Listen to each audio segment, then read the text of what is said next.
Assalamualaikum warahmatullahi wabarakatuh. Perkenalkan nama saya Aziz Zabidin dengan NIM 101092400026. Nah, di sini saya akan menjelaskan pada pertemuan ketiga mata kuliah Teknik Pengukuran dan Akuisisi Data. Nah, di sini yang pada pertemuan ketiga itu judulnya itu Metrologi Industri dan Pengukuran Geometris.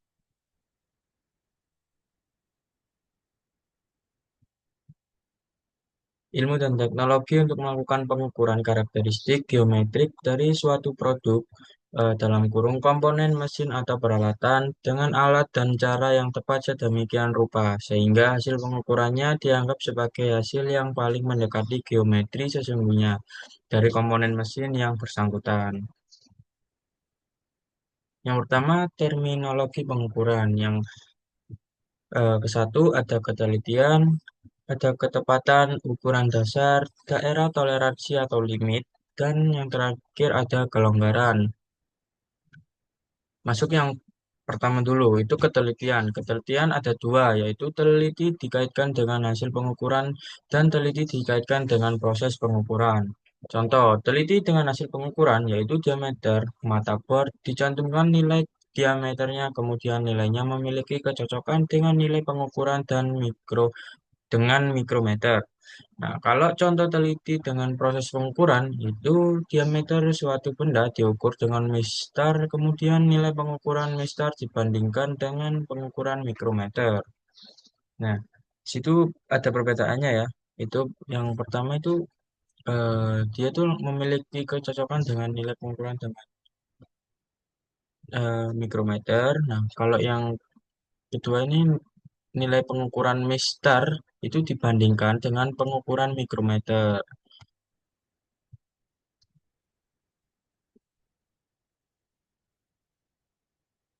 Nah, kalau di sini sih yang teliti dengan hasil pengukuran itu langsung diameter mata bor dicantumkan nilai diameternya, kemudian nilainya memiliki kecocokan dengan nilai pengukuran dengan mikrometer. Kalau di sini tuh bedanya tuh dia itu bendanya itu diukur lalu dibandingkan dengan pengukuran mikrometer gitu. Selanjutnya, perbedaan pengukuran dengan dua alat ukur yang berbeda terjadi karena satu, ketidaktepatan alat ukur. Yang kedua, ketidaktepatan prosedur pengukuran. Selanjutnya, perbedaan antara hasil pengukuran dengan ukuran benda yang diukur disebut kesalahan sistematis atau systematic error. Begitu. Selanjutnya, ke yang kedua ada ketepatan. Nah, yang pertama, pengukuran objek secara berulang menghasilkan nilai pengukuran yang sama jika dibandingkan dengan nilai rata-rata pengukuran. Dua parameter penentu ketepatan proses pengukuran, itu ketidakpastian pengukuran. Selanjutnya, proses pengukuran dikatakan memiliki ketepatan yang tinggi jika pengukuran secara berulang dan hasil pengukuran mendekati nilai rata-rata dari keseluruhan hasil pengukuran. Nah, ini untuk gambar ketelitian dan ketepatan. Nah, yang gambar pertama itu termasuk akurasi tinggi dan presisi rendah. Kalau yang kedua itu akurasinya rendah, presisinya tinggi. Kalau yang ini akurasi tinggi, presisinya tinggi. Gitu.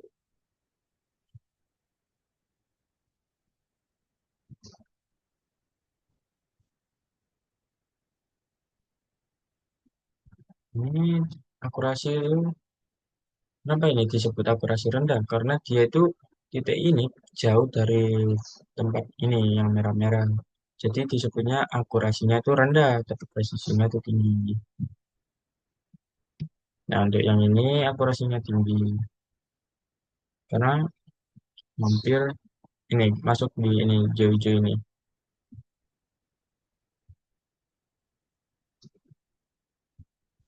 Sama ini juga. Nah, ini akurasi tinggi, presisi tinggi karena masuk di lubang ini semua. Begitu. Selanjutnya ukuran dasar atau basic size. Basic size adalah dimensi atau ukuran nominal dari suatu objek ukur. Selanjutnya, secara teoritis, ukuran dasar dianggap ukuran yang paling tepat, meskipun harga sebenarnya dari suatu objek eh, ukur tidak diketahui. Selanjutnya, ukuran dasar dapat dilihat di gambar teknik. Nah, ini contoh gambar tekniknya. Ukuran dasar dinyatakan dalam bilangan bulat dan biasanya digunakan sebagai informasi benda-benda dalam gambar teknik. Ya, ini contoh gambar teknik ya, kalau nggak salah. Selanjutnya daerah toleransi atau limit. Nah, limit adalah ukuran atau dimensi maksimum dan minimum yang diizinkan pada suatu komponen di atas atau di bawah ukuran besar atau ukuran dasar dalam kurung harga batas atas dan harga batas bawah. Jadi eh, ada maksimal ukuran atasnya dan ada minimum ukuran bawahnya. Sepertinya begitu. Nah, ini untuk upper limit itu paling tinggi ya. Dan untuk kalau lower limit itu di batas sini. Dan untuk toleransi itu ini. Toleransi itu antara upper sama lower. Jadi diambil kan ini apa misal eh, bandingkan semua penggaris. Nah, upper limit itu seperti ini. Nah, untuk lower limit itu hanya segini. Jadi untuk toleransi itu diambilnya itu antara ini sampai sini segini maksudnya. Jadi tahu kan ini. Nah, kita tuh toleransi itu dari yang sini sampai sini itu toleransi. Kalau ini yang upper, ini yang lower gitu.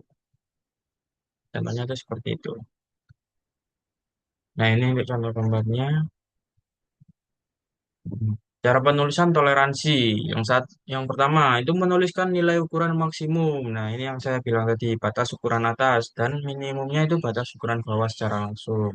Yang kedua, menuliskan ukuran dasar beserta harga-harga penyimpanannya. Yang ketiga, jika toleransi simetri terhadap ukuran dasar, harga penyimpangan cukup ditulis sekali dengan disertai tanda plus minus.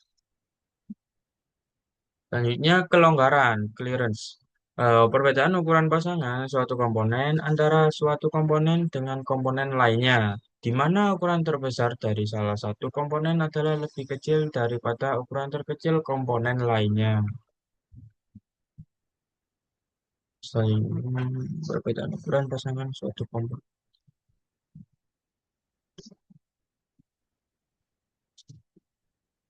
lebih kecil. Ini untuk contoh gambarnya ya.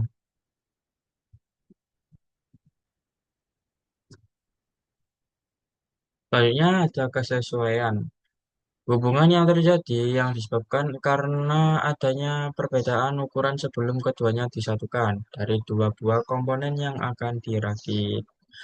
Terdapat tiga jenis kesesuaian. Yang pertama, sesuaian longgar itu sesuaian yang selalu menghasilkan kelonggaran. Kalau sesuaian paksa itu sesuaian yang selalu menghasilkan kerapatan. Nah, untuk sesuaian pas ini gabungan dari sesuaian longgar dan sesuaian paksa. Kesesuaian yang dapat menghasilkan kelonggaran maupun kerapatan. Jadi selain pas itu bisa menghasilkan pelonggaran dan juga bisa menghasilkan kerapatan. Kalau sesuaian longgar itu hanya menghasilkan kelonggaran. Untuk kesesuaian paksa itu hanya menghasilkan kerapatan. Jadi begitu. Hitungannya kayak gabungan. Jadi bisa menghasilkan dua langsung gitu kayaknya. Ya bisa menghasilkan kelonggaran dan juga bisa menghasilkan kerapatan. Nah ini contohnya. Nah ini loh. Kalau nggak salah itu ini sesuaian pas. Jadi dia itu bisa eh, masuk kelonggaran ini bisa masuk ke paksa atau kerapatan gitu. Selanjutnya pengukuran geometris. Nah, pengukuran geometris berkaitan dengan pengukuran linear, panjang atau jarak diameter lubang atau poros, kedalaman lubang, tebal gigi dan lain-lain. Dua jenis pengukuran linear adalah pengukuran linear langsung dan tak langsung. Nah, contohnya untuk linear langsung itu pengukuran di mana hasil pengukuran dapat dibaca secara langsung pada skala alat ukur yang digunakan. Seperti, nah itu ada kan Mister atau penggaris. Jadi kita langsung kayak mengukur ballpoint ini, contohnya itu langsung. Ya contohnya itu gini. Nah ini kan langsung ketemu. ukurannya itu berapa panjangnya, 14 cm seperti itulah. Jadi dia itu diukur langsung ada nilainya. Kalau pengukuran linear tak langsung, itu pengukuran di mana membutuhkan kecermatan hasil pengukuran yang tinggi atau karena benda ukur tidak memungkinkan untuk diukur dengan alat ukur langsung. Seperti yang kemarin. Kemarin itu yang tak langsung itu kalau nggak salah harus dikonversi ke apa dulu seperti itu. Nah, terima kasih. Jika ada salah kata dari saya, mohon maaf sebesar-besarnya. Sekian dari saya. Assalamualaikum warahmatullahi wabarakatuh.